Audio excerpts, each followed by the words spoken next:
Episode 59। कीमिया द्वंद्व युद्ध के बाद किंगमू को डिप्टी हॉल मास्टर के पद से हटा दिया गया और सामग्री ले जाने वाले शिष्य को सीधे युहुआ संप्रदाय से निष्कासित कर दिया गया। ये सजा बहुत गंभीर नहीं थी। लिंग जियाओ इन चीजों की परवाह करने के लिए बहुत आलसी था। वह बस एक शांत प्रशिक्षण वातावरण चाहता था। चून की मेडिसिन हॉल ने मामले को निष्पक्ष रूप से संभाला था, इसलिए वह इस पर आगे नहीं बढ़ेगा। हालांकि इस मामले की वजह से किंगमू के दिल में बेहद बुरे विचार थे। वह यान गैनलिन का कुछ नहीं कर सका, वह लैन युआ के लिए कुछ नहीं कर सका, वह लिंग जियाओ का भी कुछ नहीं कर सका। लेकिन दाई यूलिंग से निपटना बहुत आसान था। वह नहीं जानता था कि उसने कहाँ सुना था कि लिंगजियो और दाई यूलिंग वरिष्ठ बहनें और भाई थे, इसलिए उसने उन्हें अमृत के साथ लुभाने में संकोच नहीं किया, ताकि जिनमिंग, जो बाहरी संप्रदाय में तीसरे स्थान पर थे, तोबा शान, जो 5वें स्थान पर थे, और गोंग यांगनू, जो 6ठे स्थान पर थे, सभी उससे सहमत हो गए और गुप्त रूप से दाई यूलिंग को फंसा दिया।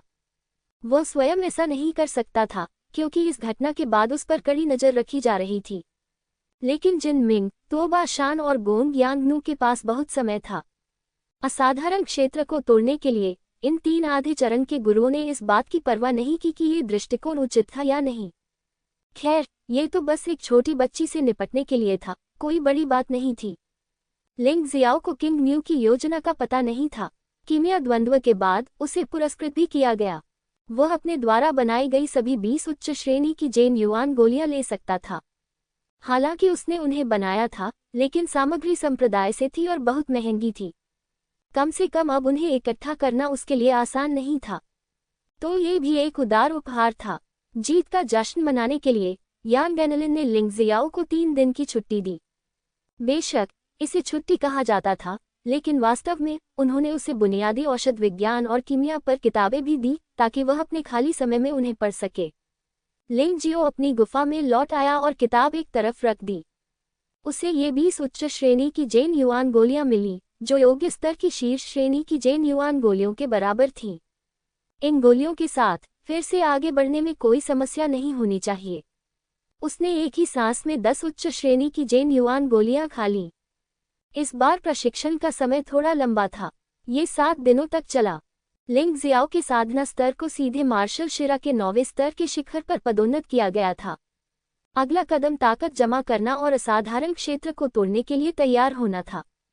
हालांकि मार्शल नस के 9वें स्तर के शिखर को पार करके असाधारण क्षेत्र तक पहुंचना इतना आसान नहीं है। जब शक्ति एक निश्चित सीमा तक संचित हो जाती है, तो उसे अधचरण गुरु कहा जा सकता है। यदि असाधारण क्षेत्र के मार्शल नस के 9वें स्तर के शिखर को 10 चरणों में विभाजित किया जाता है, तो आधा कदम मास्टर इस शक्ति के 90% से अधिक के संचय के बराबर है। लिंग जियो वर्तमान में 10% से कम है। हालांकि यान गैनलिन ने उन्हें केवल 3 दिनों की छुट्टी दी थी, लेकिन ये बंद दरवाजा प्रशिक्षण भी एक असहाय चीज है, और इसे बीच में बाधित नहीं किया जा सकता है। मेरा मानना है कि पुराने हॉल मास्टर यांग इसे समझ सकते हैं। उनके एकांतवास के दिनों में संप्रदाय के अन्य शिष्यों को भी अपने अपने अनुभव हुए। आखिरकार इन 7 दिनों सहित वह लगभग 1 महीने से युहुआ संप्रदाय में है। इतने लंबे समय में वास्तव में कई चीजें बदल जाएंगी। झाओजी शुरू से ही उच्चतम साधना वाले व्यक्ति थे, इसलिए अब उन्हें आधे चरण मास्टर क्षेत्र में पदोन्नत किया गया है। जू यंग थोड़ा हीन है, मार्शल नसों के 9वें स्तर के शिखर पर है, और शक्ति लगभग 60% से 70% तक जमा हो गई है। इन दोनों लोगों में सबसे अधिक प्रतिभा है और वे सबसे तेजी से प्रगति करते हैं। झाओसी थोड़ा हीन है और वर्तमान में केवल 9वें स्तर की मार्शल शिराएं हैं। हालांकि दाई यूलिंग एक विशेष स्थिति में है। हालांकि उसकी प्रतिभा झाओसी जितनी अच्छी नहीं है, लेकिन उसकी साधना पद्धति विशेष है और वह अब मार्शल नसों के 9वें स्तर पर पहुंच गई है। यदि धर्मनिरपेक्ष दुनिया में देखा जाए तो ऐसी भयावह साधना गति बिल्कुल अकल्पनीय है। हालांकि संप्रदाय में ये वास्तव में कुछ भी नहीं है। आखिरकार संप्रदाय में मार्शल नसों का 9वां स्तर सिर्फ एक शुरुआत है। जू यंग अब डेमन फ्लेम तियानजुन की शिष्या बन गई है। ऐसा कहा जाता है कि मिंगटियन ही वह व्यक्ति है जिसने संबंध बनाया है। वे एक जैसे विचार वाले हैं और लिंग जियाओ को अपनी आंखों का कांटा मानते हैं। झाओजी और झाओसी भी उत्तरी हान साम्राज्य के शाही परिवार के एक बुजुर्ग के शिष्य बन गए, लेकिन उन्हें अभी भी लिंग जियाओ के समान बाहरी शिष्य माना जाता है। उनकी साधना की गति धीमी नहीं थी, लेकिन लिंग जियाओ की गति और भी भयानक थी। बस इतना था कि लिंग जियाओ अब तक वुमाई के 8वें स्तर के शिखर टेम्पलेट का उपयोग कर रहा था। उसने ऐसा सिर्फ इसलिए किया क्योंकि वह मुयान तियानजुन का ध्यान आकर्षित नहीं करना चाहता था। वैसे भी बाहरी संप्रदाय में उसकी साधना लगभग पर्याप्त थी। जब तक वह शीर्ष 3 शिष्यों का सामना नहीं करता, उसे वुमाई के 9वें स्तर की ताकत का उपयोग करने की आवश्यकता नहीं थी। इस दौरान उन्होंने जानबूझकर तियानलोंग जिनशिन का अभ्यास नहीं किया। वैसे भी पिछली बार उन्होंने जो असाधारण बॉडी शेपिंग गोली ली थी, वह अभी भी धीरे धीरे अवशोषित हो रही थी। भले ही उन्होंने जानबूझकर अभ्यास न किया हो, लेकिन उनकी शारीरिक फिटनेस लगातार बदल रही थी। जब वह एक निश्चित स्तर पर पहुंच जाता तो स्वाभाविक रूप से वह आगे बढ़ने का प्रयास करता। ये सब उसके हिसाब से था और वह समय बर्बाद नहीं करना चाहता था। आखिरकार उसका समय बहुत कीमती था। मुझे नहीं पता कि लिंग नेई और वू जियांग कैसे हैं। लिंग जियाओ ने अपने 2 दोस्तों के बारे में सोचा और थोड़ा उदास महसूस किया। अब वह केवल उनकी सुरक्षा की कामना कर सकता था। संप्रदाय में भयंकर प्रतिस्पर्धा धर्मनिरपेक्ष दुनिया की तुलना में कहीं अधिक तीव्र थी। भले ही वू जियांग बाहरी संप्रदाय का अंतिम रैंक वाला शिष्य हो, वह निश्चित रूप से एक ऐसा गुरु होगा जो दुनिया पर हावी होगा। लेकिन यहाँ तो वह पदानुक्रम में सबसे नीचे है। बाहरी संप्रदाय में भी यही स्थिति है। ऐसा अनुमान लगाया जाता है कि आंतरिक संप्रदाय में अधिक प्रतिभाशाली और अधिक शक्तिशाली लोग हैं। ये लैन युआ से देखा जा सकता है। लैन युआ उससे सिर्फ 2 साल बड़ी है, लेकिन उसकी साधना असाधारणता का 9वां स्तर है। ये धर्मनिरपेक्ष दुनिया में बिल्कुल अकल्पनीय है। मिंग टिन, जू यंग और लिंग हाओ अब आंतरिक संप्रदाय में प्रवेश कर चुके हैं। वे आंतरिक शिष्यों की मार्शल आर्ट का अभ्यास कर सकते हैं और मजबूत योद्धाओं से मार्गदर्शन प्राप्त कर सकते हैं। ये निश्चित रूप से एक बहुत बड़ा लाभ है। वह और झाओसी और दाई युलिंग भी अपेक्षाकृत भाग्यशाली हैं। हालांकि वे अभी भी बाहरी संप्रदाय में हैं, लेकिन उन्हें कम से कम कुछ लाभ तो मिला है। लेकिन ये पर्याप्त नहीं है। बाहरी शिष्यों के लिए, भले ही आप बड़ों के अधीन पूजा करते हों, जब तक कि बड़े आपको आंतरिक संप्रदाय में प्रवेश करने के लिए सहमत नहीं होते, तब तक आप अभी भी एक बाहरी शिष्य हैं और आंतरिक संप्रदाय के कौशल का अभ्यास नहीं कर सकते। यह अनुचित नहीं है कि लिंगजियो ने हमेशा अपनी साधना में सुधार करने पर जोर दिया है और अपनी साधना के सुधार को सर्वोच्च प्राथमिकता माना है। यदि आप दूसरों से एक कदम पीछे रहेंगे तो आप बहुत पीछे रह जाएंगे। इसलिए आपको न केवल एक अच्छी नींव रखनी चाहिए, बल्कि साधना में अपने प्रतिद्वंद्वियों को पकड़ने या उनसे आगे निकलने की भी कोशिश करनी चाहिए। अन्यथा आप जीवित नहीं रह पाएंगे। एक मजबूत व्यक्ति बनना तो दूर की बात है। अन्य लोगों को ये बात विरोधाभासी लग सकती है, लेकिन लिंग जियाओ एक विशेष स्थिति में है। उसकी साधना की सफलता बहुत तेज है, लेकिन उसकी नींव लंबे समय से बेहद ठोस है। उनका वास्तविक सार, शारीरिक स्वास्थ्य और आत्मिक शक्ति असाधारण योद्धाओं के समान है। इसलिए उसे साधना में बहुत तेजी से हुई प्रगति के नकारात्मक प्रभावों की चिंता करने की आवश्यकता नहीं है, क्योंकि ऐसे प्रभाव उसके लिए मौजूद नहीं हैं। एकांतवास से बाहर आने के बाद लिंग जियो को यांग डैनलिन मिला। बच्चा, मैंने तुम्हें 3 दिन की छुट्टी दी थी, लेकिन तुम वास्तव में 7 दिन के लिए पीछे हट गए और तुम्हारी साधना अभी तक पूरी नहीं हुई है। मैं वास्तव में नहीं जानता कि तुम क्या कर रहे हो। ओल्ड हॉल मास्टर यांग ने कड़वी मुस्कान के साथ लिंग जियो के सिर को धीरे से थपथपाया। भाई यांग, इस बार आपने गलती की। युआन जुन अचानक बोला। क्या तुमने कोई गलती की? यांग डैनलिन को इसका कारण नहीं पता था। इस बच्चे की साधना मार्शल आर्ट के 9वें स्तर तक पहुंच गई है, लेकिन वह नहीं जानता कि उसने कौन सी विशेष मार्शल आर्ट का अभ्यास किया है। वह अपनी असली साधना को छिपा सकता है, यहाँ तक कि आप भी इसे नहीं देख सकते। मेरे पास भी सत्य की आंख है, बस इसे देखा, युआन जुन ने समझाया। यांग डैनलिन ने लिंग जियो को देखा, उसके चेहरे पर आश्चर्य का भाव था। मास्टर वरिष्ठ, मुझे आशा है कि आप दोनों इस मामले को नहीं बताएंगे। इस शिष्य ने ऐसा इसलिए किया क्योंकि वही ईर्ष्या नहीं जगाना चाहता था, खासकर इसलिए कि दानव ज्वाला तियानजुन की धर्मनिरपेक्ष दुनिया में मेरे गुरु मास्टर बेयुन के साथ दुश्मनी है, इसलिए मैं अभी के लिए केवल कम प्रोफाइल रख सकता हूँ। लिंग जियो कड़वी मुस्कान के साथ बोला। चिंता मत करो, हम बकवास नहीं करेंगे। हालांकि देवताओं के क्षेत्र में शक्तिशाली लोगों के पास आमतौर पर विशेष जादुई शक्तियां होती हैं।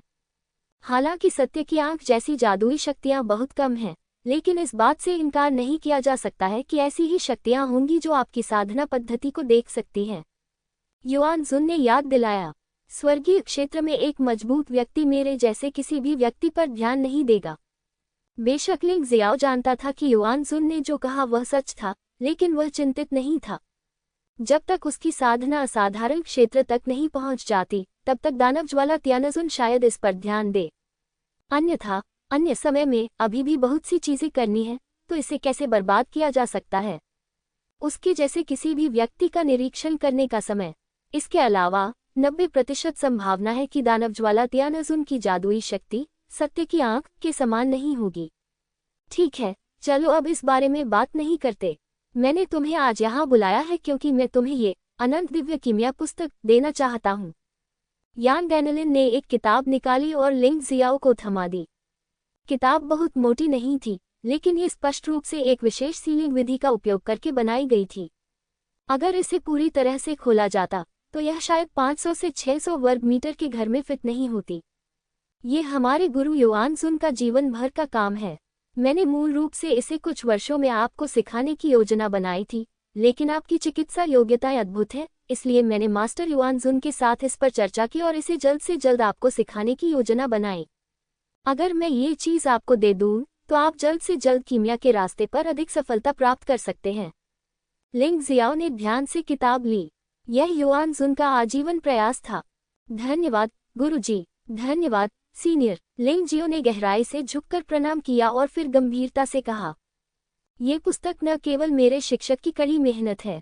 वास्तव में जब मैं छोटा था तो मेरे शिक्षक कई उत्कृष्ट फार्मासिस्ट थे। ये पुस्तक सैकड़ों शीर्ष फार्मासिस्टों की कड़ी मेहनत है। इसमें न केवल गहन कीमिया कौशल शामिल है, बल्कि कई विशेष अंतर्दृष्टियां आपके लिए दुर्लभ होनी चाहिए। युआन जुन ने याद दिलाया, मास्टर चिंता मत करो, मैं इसे दुर्लभ ही रखूंगा। ठीक है, ये कीमिया का अंत है। इसके बाद मेरे गुरु व्यक्तिगत रूप से आपको संरचना को परिष्कृत करने की विधि सिखाएंगे। युआन जुन ने अचानक कहा, गठन को कैसे परिष्कृत करें? लिंग जियाओ दंग रह गया। उसने सिर्फ इतना सुना था कि इस दुनिया में संरचनाएं हैं और इन संरचनाओं को कुछ सामग्रियों का उपयोग करके व्यवस्थित किया गया था। संरचनाओं को परिष्कृत करने की विधि क्या थी? उसने हथियार परिष्करण के बारे में सुना था। हाँ, गठन को परिष्कृत करने की विधि। युआन जुन ने समझाया, आपको पता होना चाहिए कि हथियारों, कवच, छिपे हुए हथियारों आदि में विशेष प्रभाव उत्पन्न करने के लिए जादुई घेरे लगाए जा सकते हैं, है ना? मैंने इसके बारे में सुना है।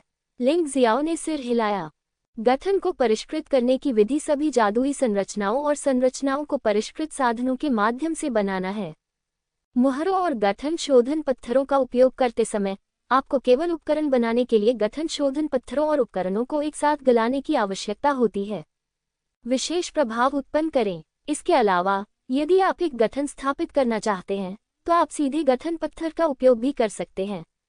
युआन जुन ने समझाना जारी रखा, तो गठन विधि का आधार जादुई संरचनाओं और संरचनाओं का सीखना है, लेकिन मेरा मानना है कि यह आपके लिए मुश्किल नहीं होना चाहिए। आपकी फोटोग्राफिक मेमोरी आपके लिए याद रखना आसान बना सकती है।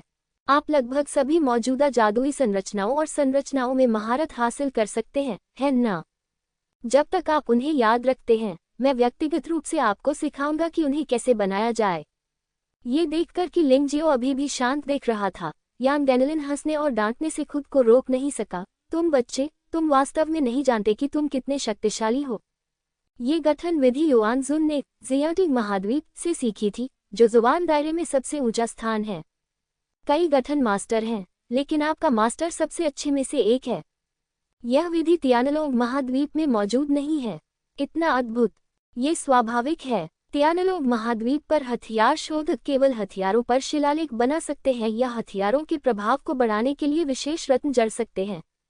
हालांकि जियांटिंग महाद्वीप में ये बिना किसी तकनीकी सामग्री के गठन का सबसे बुनियादी चरण है, और यह संसाधनों की बर्बादी भी है। युआन जुन ने समझाया कि अब तुम्हें समझ में आया। शिष्य समझता है, शिष्य सीखने को इच्छुक है। लिंग जियाओ अभी अभी अचंभित था, युआन जुन की पहचान का अनुमान लगाने की कोशिश कर रहा था। वह न केवल एक शक्तिशाली कीमियागर था, बल्कि एक शक्तिशाली गठन मास्टर भी था। उसके गुरु की उत्पत्ति क्या थी? बस समझ लो, अब से तुम बाहरी दुनिया के लिए अभी भी मेडिसिन हॉल से संबंधित होगे, लेकिन निजी तौर पर तुम अपने गुरु से गठन निर्माण सीखोगे। गठन निर्माण के लाभों के बारे में तुम्हें और अधिक जागरूक बनाने के लिए तुम सबसे पहले संप्रदाय के व्यापारिक बाजार में जाकर कुछ गठन निर्माण पत्थर खरीदो। युआन जुन ने कहा, मास्टर, क्या आपने नहीं कहा था कि तियानलोंग महाद्वीप में संरचना निर्माण जैसी कोई चीज नहीं है? वहां अभी भी संरचना निर्माण पत्थर क्यों हैं? लिंग जियाओ ने असमंजस में पूछा। फॉर्मेशन स्टोन तियानलोंग महाद्वीप में एक अपेक्षाकृत आम रत्न है। हालांकि यह अपेक्षाकृत महंगा है। एक निम्न श्रेणी का स्पिरिट स्टोन 10 फॉर्मेशन स्टोन खरीद सकता है। चूंकि इस पत्थर में कोई गुण नहीं है, इसलिए इसका इस्तेमाल आमतौर पर तियानलोंग द्वारा किया जाता है। मुख्य भूमि के योद्धा इसे सच्ची ऊर्जा को संग्रहित करने के लिए एक पत्थर के रूप में उपयोग करते हैं, जो एक बेकार है। युआन जुन ने बताया, तियानलोंग महाद्वीप में इसे युआन चूशी कहा जाता है। आप केवल निम्न श्रेणी के युआन चूशी खरीद सकते हैं। ठीक है, मैं समझ गया, लेकिन बूढ़े वरिष्ठ युहुआ संप्रदाय का व्यापारिक बाजार कहाँ है? लिंग जियाओ 1 महीने से युहुआ संप्रदाय में है और मूल रूप से बाहरी गेट और चिकित्सा हॉल के आसपास घूमता है और कभी अन्य स्थानों पर नहीं गया है। जाओ, इसे स्वयं खोजो। यान डैनलिन ने लिंग जियो को घूरते हुए कहा। लिंग जियो ने हंसते हुए सोचा कि अगर वह संप्रदाय का व्यापारिक बाजार भी नहीं ढूंढ सका तो वह भविष्य में बाहर कैसे जीवित रहेगा। न तो युआन जुन और न ही यान डैनलिन ने उसे गठन पत्थर खरीदने के लिए आत्मा पत्थर दिए, लेकिन ये कोई समस्या नहीं थी क्योंकि वैसे भी बहुत अधिक की आवश्यकता नहीं थी। यदि किसी संरचना को सफलतापूर्वक परिष्कृत किया जा सकता है तो केवल एक संरचना पत्थर की आवश्यकता होती है। असफलता की संभावना को ध्यान में रखते हुए उसने 10 टुकड़े खरीदने की योजना बनाई, जो केवल एक निम्न श्रेणी के आत्मा पत्थर के बराबर था और यह उसके लिए बोझ नहीं था। जब वे संप्रदाय में पहुंचे तो आत्मिक पत्थर मानक मुद्रा इकाई बन चुके थे, जबकि चांदी और सोना अधिक सामान्य संसाधन बन गए थे। इसका उपयोग कीमिया, चिकित्सा और उपकरणों में भी किया जाता है, लेकिन ये धर्मनिरपेक्ष दुनिया जितना मूल्यवान नहीं है। संप्रदाय की दुनिया में कम ग्रेड स्पिरिट स्टोन के बदले में लाखों टैर चांदी का आदान प्रदान किया जा सकता है। सोना थोड़ा अधिक मूल्यवान है, लेकिन 1 लाख टैर सोना केवल कम ग्रेड स्पिरिट स्टोन के बदले में ही बदला जा सकता है। युहुआ संप्रदाय का व्यापारिक बाजार वास्तव में खोजना बहुत आसान है। आपको केवल विदेशी शिष्यों या सड़क पर मिलने वाले अजनबियों से पूछना होगा और वह आपको बता देगा। रास्ता पूछने पर कोई भी आपको चिढ़ाएगा नहीं। इसलिए लिंग जियो ने जल्दी से व्यापारिक बाजार का रास्ता ढूंढ लिया। ये व्यापारिक बाजार आमतौर पर युहुआ संप्रदाय के लोगों के लिए वस्तुओं का व्यापार करने की जगह है। बेशक कभी कभी बाहर से भी लोग आते हैं, लेकिन यह अपवाद है। जब वह व्यापारिक बाजार में पहुंचा तो लिंग जियाओ बहुत आश्चर्यचकित हुआ। उनके जैसे बाहरी शिष्य, यहाँ तक कि आधे चरणीय गुरु भी, यहाँ केवल कठिन परिश्रम और छोटे मोटे काम ही कर रहे हैं। जो लोग आत्मिक पत्थरों से वस्तुएं खरीदने में सक्षम हैं, उनमें से अधिकांश आंतरिक शिष्य हैं और वे सभी असाधारण क्षेत्र से ऊपर हैं। अतीत में उसने सोचा था कि युहुआ संप्रदाय में बहुत कम गुरु थे, लेकिन जब वह यहाँ आया तो उसे एहसास हुआ कि वह वास्तव में एक कुएं में बैठा था और आकाश को देख रहा था। यहाँ यदि आप आकस्मिक रूप से घूमते हैं तो आप 8वें और 9वें स्वर्ग के शिष्यों या यहाँ तक कि स्वर्गीय क्षेत्र के शिष्यों या डिप्टी हॉल मास्टर्स, एल्डर्स आदि जैसे गुरुओं से मिल सकते हैं। सौभाग्य से यह लापरवाही से सांस छोड़ने की अनुमति नहीं है, अन्यथा लिंग जियो शायद यहाँ नहीं रह पाता और जो बाहरी शिष्य काम कर रहे थे वे एक एक करके जमीन पर बेहोश हो जाते। चींटियां। लिंग जियाओ मुस्कुराया। उसने स्वीकार किया कि अब वह सचमुच एक चींटी बन चुका है, लेकिन इससे कोई फर्क नहीं पड़ता कि कौन चींटी अवस्था से नहीं गुजरा। तो क्या हुआ अगर यह पारलौकिक क्षेत्र था? तो क्या हुआ अगर यह स्वर्गीय मानव क्षेत्र था? उनका मानना था कि वह जल्द ही वहां पहुंच जाएंगे। बेशक ये दृश्य देखकर लिंग जियो की अपनी साधना में सुधार करने की इच्छा और अधिक मजबूत हो गई और साधना करने का उसका दृढ़ संकल्प और अधिक मजबूत हो गया। विशेष रूप से पारलौकिक क्षेत्र, 9 स्वर्ग और स्वर्गीय मानव क्षेत्र के स्वामी आसानी से व्यापार के लिए उच्च गुणवत्ता वाले आध्यात्मिक पत्थरों को निकाल सकते थे, जिससे वह वास्तव में ईर्ष्यालु हो जाता था। व्यापारिक बाजार वास्तव में धर्मनिरपेक्ष दुनिया की सब्जी बाजार से बहुत अलग नहीं है। यह मुख्य रूप से स्टॉलों और दुकानों में विभाजित है। जब तक आप एक निश्चित किराया देते हैं, आप यहाँ चीजें बेच सकते हैं। बेशक किराया केवल आत्मा पत्थर हो सकता है और इसे व्यापारिक बाजार के प्रभारी व्यक्ति को भुगतान किया जाना चाहिए। यद्यपि इस प्रभारी व्यक्ति की शक्ति केवल पारलौकिक 9 स्वर्गों की है, फिर भी उसकी शक्ति छोटी नहीं है। लिंगजियो ने इधर उधर घूमकर पाया कि हालांकि यह संप्रदाय के भीतर ही एक बाजार है, लेकिन सामान बहुत संपूर्ण है। धर्मनिरपेक्ष दुनिया से ताजी सब्जियां, फल, मांस आदि भेजे जाते हैं, जिन्हें चांदी और सोने से खरीदा जा सकता है। यहाँ संप्रदाय द्वारा उगाई गई आध्यात्मिक ऊर्जा से भरपूर सब्जियां, फल आदि भी है। साथ ही संप्रदाय द्वारा उगाए गए आध्यात्मिक जानवरों का मांस भी है। बेशक इन्हें केवल आध्यात्मिक पत्थरों से ही खरीदा जा सकता है। न केवल वे स्वादिष्ट हैं, बल्कि वे मार्शल आर्ट का अभ्यास करने के लिए भी विशेष रूप से सहायक हैं। बाकी चीजें उपकरण हॉल द्वारा परिष्कृत किए गए विभिन्न हथियार, औषधि हॉल द्वारा परिष्कृत किए गए विभिन्न अमृत तथा हथियारों या अमृतों को परिष्कृत करने के लिए कुछ सामग्रियां हैं। बेशक कुछ मार्शल आर्ट रहस्य भी हैं जिन्हें संप्रदाय व्यापार करने की अनुमति देता है। ये मार्शल आर्ट रहस्य अपेक्षाकृत लोकप्रिय हैं और बाहर बहुत आम हैं, लेकिन उनका स्तर कम नहीं है। कुछ अर्ध स्वर्ण मार्शल आर्ट भी हैं तथा कुछ प्रवेश स्तर की स्वर्ण मार्शल आर्ट भी हैं, लेकिन कीमत थोड़ी ज्यादा है। वैसे भी लिंगजियाओ फिलहाल इसे वहन नहीं कर सकता। बेशक उसे पैसा कमाने का एक अच्छा तरीका मिल गया। यहाँ कीमिया सामग्री की कीमतें अपेक्षाकृत सस्ती हैं, जबकि अमृत की कीमतें लगभग बहुत अधिक हैं। उन्होंने मोटे तौर पर गणना करके बताया कि उनके बीच मूल्य का अंतर लगभग 10 गुना है। उदाहरण के लिए, जिस शीर्ष श्रेणी के झेन्युआन गोली को उन्होंने परिष्कृत किया था, उसे खरीदने के लिए सभी सामग्रियों को खरीदने में केवल 10 निम्न श्रेणी के स्पिरिट पत्थरों की लागत आई थी, लेकिन परिष्कृत शीर्ष श्रेणी के झेन्युआन गोली को खरीदने में केवल 100 निम्न श्रेणी के स्पिरिट पत्थरों की लागत आई थी। फिर भी ये चीज अक्सर स्टॉक से बाहर रहती है। जहां तक पीले रंग की निम्न श्रेणी की स्पिरिट गोली, सुपर बॉडी शेपिंग पिल, का सवाल है, तो एक गोली हजारों निम्न श्रेणी की स्पिरिट पत्थरों के बराबर है। माना जाता है कि लिंगजियो के पास बाहरी शिष्यों में सबसे अधिक आत्मिक पत्थर हैं, लेकिन अब निम्न श्रेणी के आत्मिक पत्थर केवल 300 हैं और वह ऐसी गोली भी नहीं खरीद सकता है। और 10,000 निम्न श्रेणी की स्पिरिट स्टोन तो बस कीमत के टैग हैं। कुछ लोग इस चीज के लिए प्रतिस्पर्धा करने के लिए 30 या 40,000 की बोली लगाते हैं। लिंगजियो वर्तमान में शीर्ष ग्रेड की गोलियों को परिष्कृत करने में असमर्थ है, लेकिन यहाँ तक कि निम्न ग्रेड झेन्युआन गोली भी बहुत पैसे के लायक है। उसने इस बारे में सोचा कि यह वास्तव में धन कमाने का एक अच्छा तरीका है। कोई आश्चर्य नहीं कि दूसरे लोग कहते हैं कि इस संप्रदाय में 2 प्रकार के लोग सबसे अमीर हैं। एक है कीमियागर, दूसरा हथियार परिशोधक है। सबसे पहले उन्होंने एक निम्न श्रेणी के स्पिरिट पत्थर से 10 निर्माण पत्थर खरीदे और फिर शेष 300 निम्न श्रेणी के स्पिरिट पत्थरों का उपयोग उच्च श्रेणी के झेन्युआन गोलियों को परिष्कृत करने के लिए सामग्री खरीदने में किया। इस तरह 30 उच्च श्रेणी की झेन्युआन गोलियों को परिष्कृत करना कोई समस्या नहीं होनी चाहिए। वैसे भी उसकी उपज दर 100% है।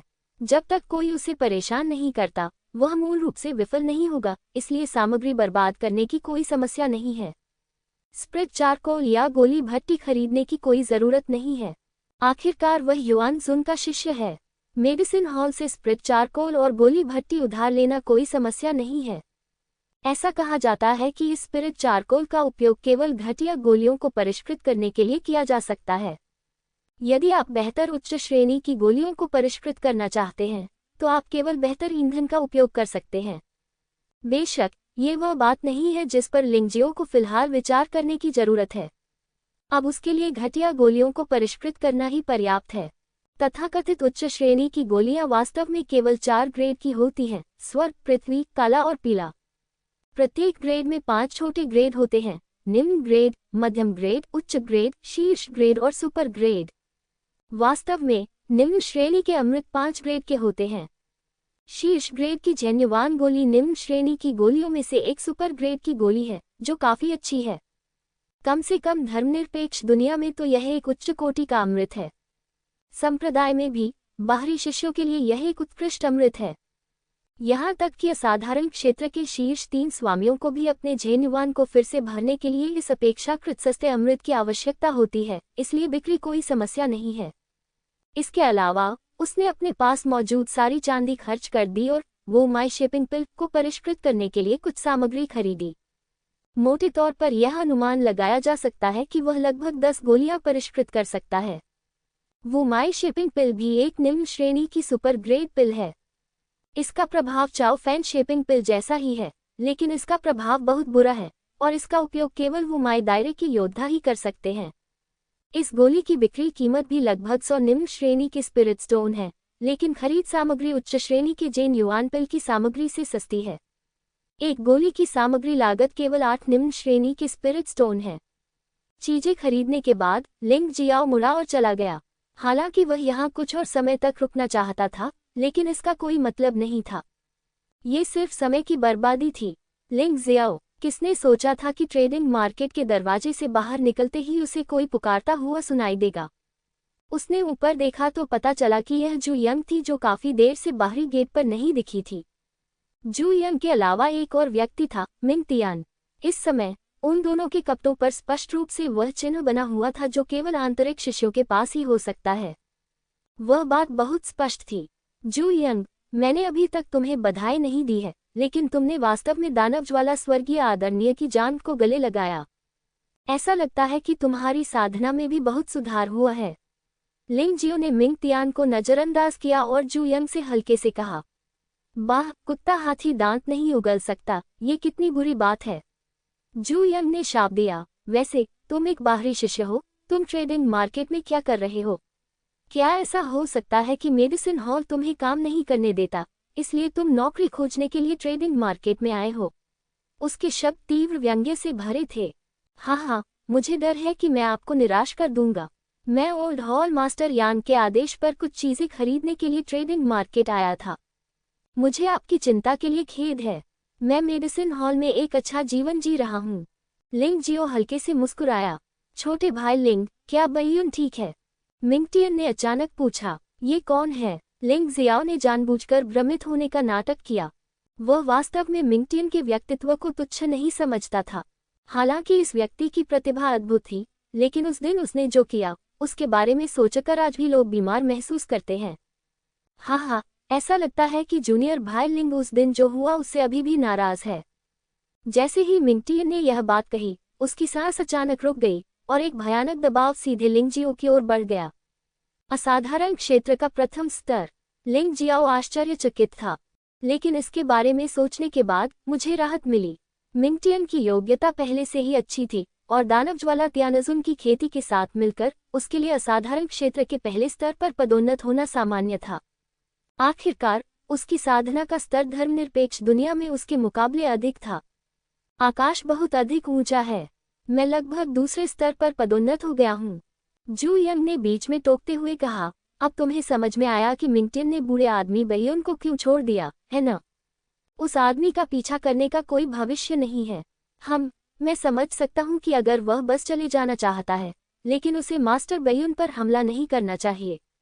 लिंग जियाओ ने ठंडी सांस ली और शानहे मार्शल स्पिरिट को प्रसारित किया। मिंगटियन की भयानक आभा तुरंत गायब हो गई। अपनी सांस से उसे दबाना सचमुच आसान नहीं है। बलवानों का सम्मान किया जाता है, कहने को कुछ नहीं है। यदि आप बैयुन को फिर से देखते हैं, तो कृपया उसे मेरे लिए मास्टर डेमन फ्लेम का दुश्मन न बनने के लिए कहें। मास्टर डेमन फ्लेम उसे चींटी की तरह कुचलकर मार डालेगा। मिंगटियन ने ठंडे स्वर में कहा। वह थोड़ा आश्चर्यचकित था कि वह अपनी आभा से लिंग जियो को दबा नहीं सका, लेकिन साधना में अंतराल ने उसे अभी भी सहज महसूस कराया और लिंग जियो को कृपालु दृष्टि से देखा। ये बेहतर है कि आप स्वयं ही बोलें।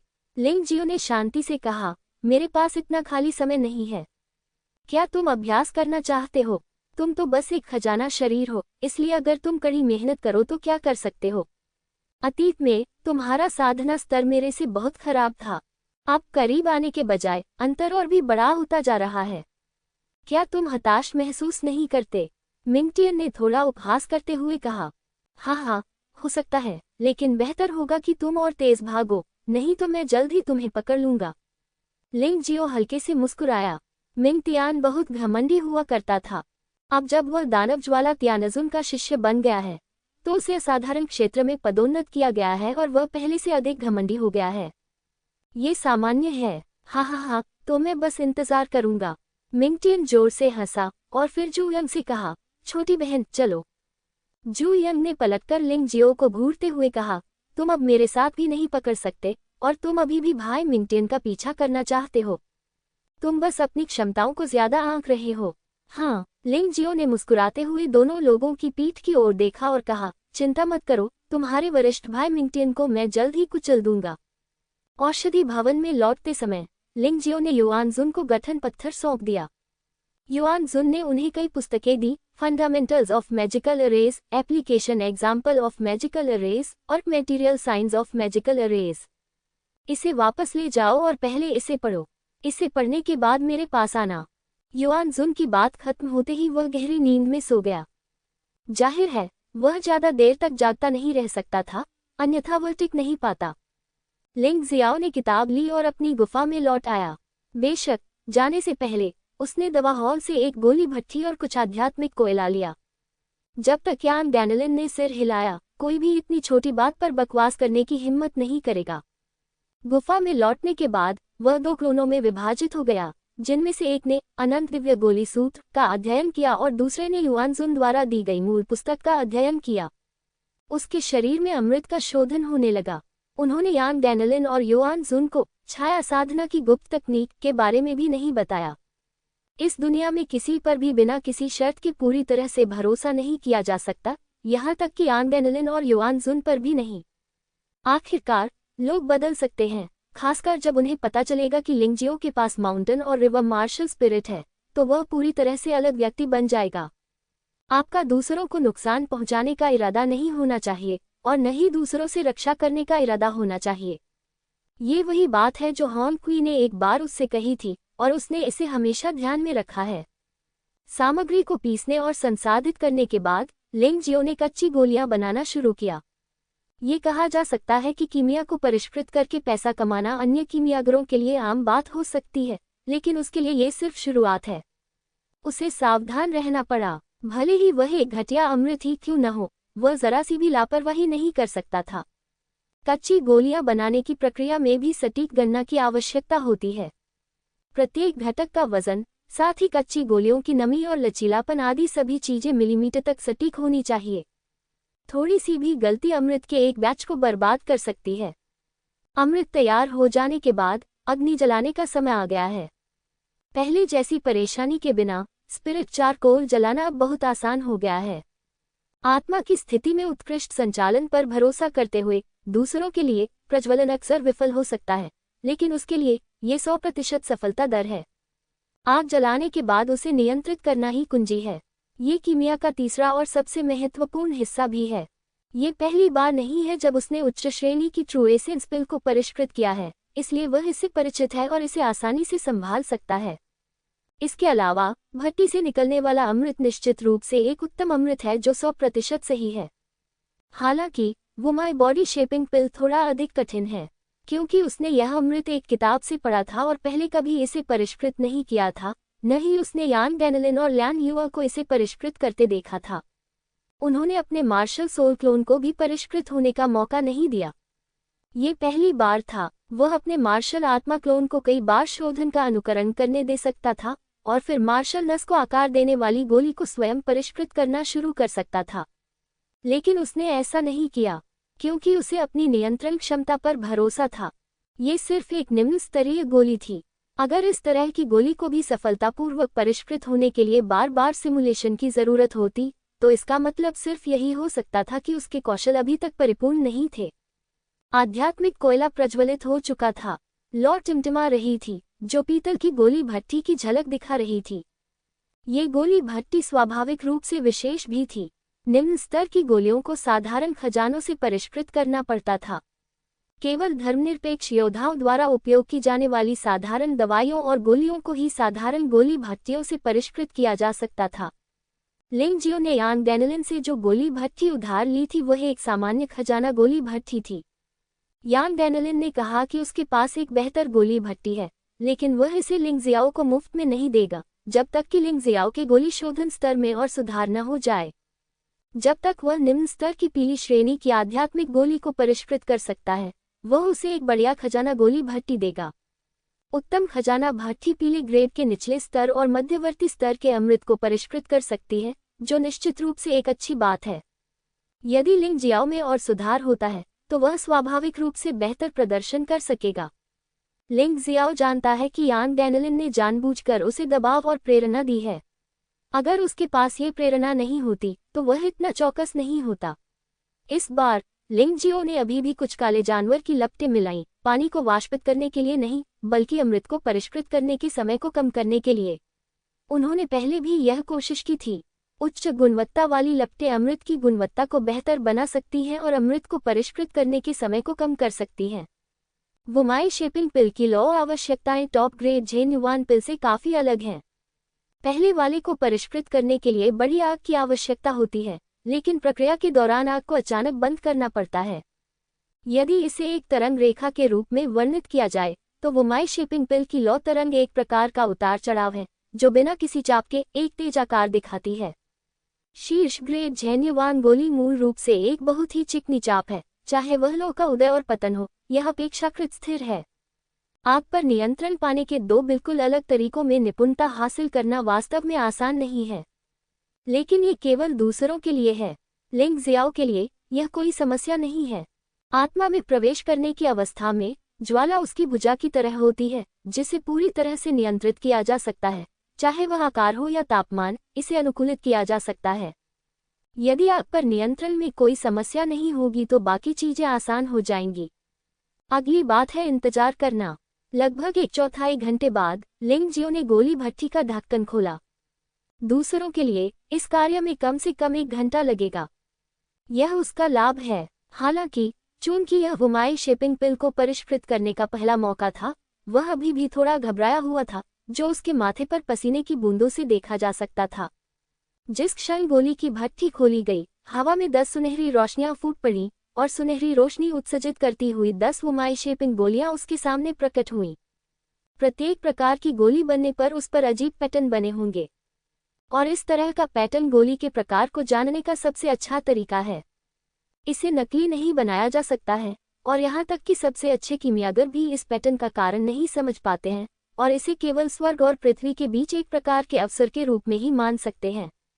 वुमाई शेपिंग पिल को पहली बार परिष्कृत करने पर सफलता की दर अभी भी 100% है, लेकिन पूर्णता शीर्ष ग्रेड जेन्युइन पिल की तुलना में थोड़ी खराब है।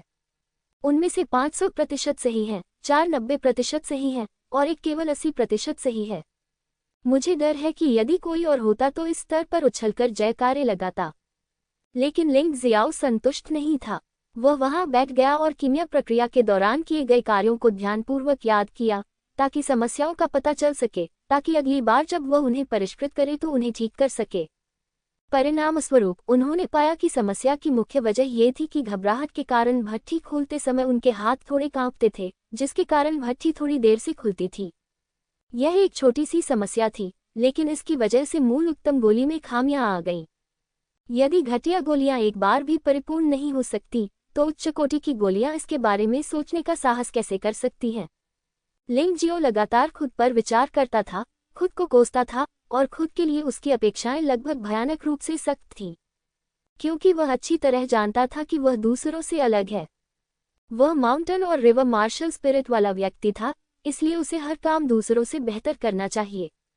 यदि वह किसी भी पहलू में दूसरों की तरह अच्छा नहीं था, तो ये पर्वत और नदी मार्शल स्पिरिट के शक्तिशाली अस्तित्व की बर्बादी होगी।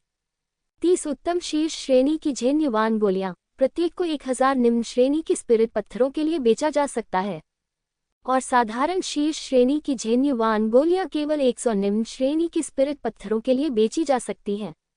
यही अंतर है। जितना बेहतर कौशल होगा, उतना ही अधिक पैसा आप कमा सकते हैं। यह एक ऐसा सिद्धांत है जिसे कीमियागर बहुत अच्छी तरह समझते हैं। 100% की पूर्ण डिग्री वाली अन्य 5 वुमाई शेपिंग गोलियां भी 1000 निम्न श्रेणी के स्पिरिट पत्थरों में बेची जाती हैं, और शेष 5 को केवल 900 और 800 निम्न श्रेणी के स्पिरिट पत्थरों में बेचा जा सकता है। अगर आप इस तरह से गणना करें तो इस बार उसने सचमुच बहुत धन कमाया। कुल 300 निम्न श्रेणी की स्पिरिट पत्थर तथा 100 से कम निम्न श्रेणी की स्पिरिट पत्थरों के बदले में प्राप्त चांदी, यही उसकी लागत है। और जिन गोलियों को उसने परिष्कृत किया है, उनकी कीमत लगभग 40,000 निम्न श्रेणी के स्पिरिट पत्थरों के बराबर है। ये बहुत बढ़िया है। वह ट्रेडिंग मार्केट में जाकर 4 निम्न श्रेणी की पीली असाधारण बॉडी शेपिंग गोलियां खरीद सकता है। एक कीमियागर ऐसा ही होता है। जब तक कौशल अच्छा है, तब तक आत्मा पत्थरों की कोई कमी नहीं होगी। जब दोनों गोलियां परिष्कृत हो गईं, तो उन्होंने दोनों क्लोन वापस ले लिए। शाश्वत दिव्य गोली सूत्र की विषय वस्तु पूरी तरह से उसकी आत्मा में समाहित हो गई है, तथा वह इसके सरलतम भागों को भी समझ गया है। हालांकि ये पुस्तक थोड़ी बहुत गहरी है और कई विषय वस्तु स्पष्ट और समझने में कठिन है। कम समय में इसे समझ पाना उसके लिए वास्तव में असंभव है। हालांकि इस तरह की बात को जल्दबाजी में नहीं किया जा सकता। वह धीरे धीरे इसे समझ सकता है। कीमियागिरी एक आजीवन चलने वाली चीज है और इस तरह की चीज रातों रात पूरी नहीं की जा सकती। इसके अलावा उसने युआन सुन द्वारा दी गई सरणियों और संरचनाओं के बारे में सभी बुनियादी किताबें याद कर ली हैं। ये मूल बातें हैं और इन्हें समझना अपेक्षाकृत आसान है। उन्हें दूसरी बार पढ़ने या दूसरों से पूछने की जरूरत नहीं है। व्यू रचनाओं और संरचनाओं के बारे में ये किताबें पढ़ते समय लेंग जियाओ को कुछ एहसास हुआ। उन्होंने पाया कि तलवार नियंत्रण के कांस्य खंड के बारे में उनकी समझ अधिक उन्नत थी। इस बार उसके पास अभ्यास करने का समय नहीं था, लेकिन उसने वास्तव में महान पूर्णता क्षेत्र के 9वें स्तर को समझ लिया। कारण बहुत सरल है। इस तलवार नियंत्रण की कांस्य मात्रा के अंतिम 3 स्तर मूल रूप से संरचनाओं से संबंधित हैं। वह उन्हें पहले नहीं समझ पाया था, केवल इसलिए क्योंकि उसे संरचनाओं और सरणियों के बारे में कुछ भी नहीं पता था। अब जब उसने युआन सुन द्वारा दी गई किताबें पढ़ ली हैं, तो उसका दिमाग पूरी तरह से साफ है। तलवार नियंत्रण के इस सेट का सही अवस्था तक अभ्यास करने के बाद आप स्वचालित रूप से तलवार संरचनाओं का एक सेट सीख जाएंगे, जिसे त्यानगान तलवार संरचना कहा जाता है। लेकिन इसके लिए कम से कम 36 उल्टी तलवारों की आवश्यकता होती है। उसकी किंगफेंग तलवार लंबे समय से अनुपयोगी थी और अब उसके पास एक और लक्ष्य था, जो दुर्लभ खजाने के स्तर की कम से कम 36 उड़ने वाली तलवारें प्राप्त करना था। वह इन्हें स्वयं भी बना सकता था। हालांकि वो वर्तमान में उस स्तर पर नहीं है। शानहे दुनिया के लोहार ज्यादा से ज्यादा बढ़िया खजाने के स्तर के हथियार ही बना सकते हैं। यहाँ तक कि उच्च स्तर वाले भी ऐसा नहीं कर सकते। इसलिए उसका विचार कि पहले 36 अच्छी खजाने वाली उड़ने वाली तलवारें बनाई जाएं और फिर शेष कीमती खजानों को प्राप्त करने के बाद उन्हें गलाने के लिए प्रगलन पत्थरों का उपयोग किया जाए। वैसे भी व्यापारिक बाजार में गलाने वाले पत्थर खरीदे जा सकते हैं। कीमत 1000 निम्न श्रेणी की स्पिरिट पत्थरों के लिए एक गलाने वाले पत्थर की है। ये थोड़ा महंगा है, लेकिन एक कीमियागर के रूप में यह उसके लिए कुछ भी नहीं लगता है। इस विचार के आने के बाद उन्होंने मार्शल सोल क्लोन को उड़ने वाली तलवार बनाने में मदद करने देना शुरू कर दिया। इस प्रक्रिया में कुछ समय लगने का अनुमान है। लिंग जियो ने आकाश की ओर देखा और पाया कि अभी भी सुबह थी, इसलिए वह शांत हो गया और समझने के लिए फैंगशेन एटलस निकाल लिया। उसे हमेशा लगता था कि फैंगशेन एटलस बहुत शक्तिशाली है। इसमें कीमिया, शोधन निर्माण, मार्शल आर्ट, जादुई शक्तियां आदि सब कुछ शामिल था। यद्यपि वह अपनी निम्न साधना के कारण केवल कुछ निम्न स्तरीय रहस्यों को ही समझ सकता है, फिर भी दिन में एक बार समझने से भी बहुत कुछ प्राप्त हो सकता है। कुछ चीजें आज उपयोगी नहीं हो सकती, लेकिन हो सकता है कि वे भविष्य में भी उपयोगी न हों।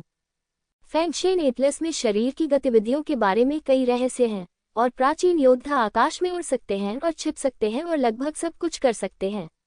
लिंग जियाओ उन कौशलों को समझ नहीं सका, लेकिन इन शारीरिक गति रहस्यों की समझ के माध्यम से उसके युनलॉन्ग शेनिक्सिंग ने अंततः ठहराव की अवधि के बाद परिवर्तन क्षेत्र में प्रवेश किया। चाहे बात गति की हो या फ्लोटिंग टाइम की, इसमें अतीत की तुलना में काफी प्रगति हुई है। इसके अलावा फैंगशेन एटलस में तलवार नियंत्रण के रहस्य और भी विविध हैं।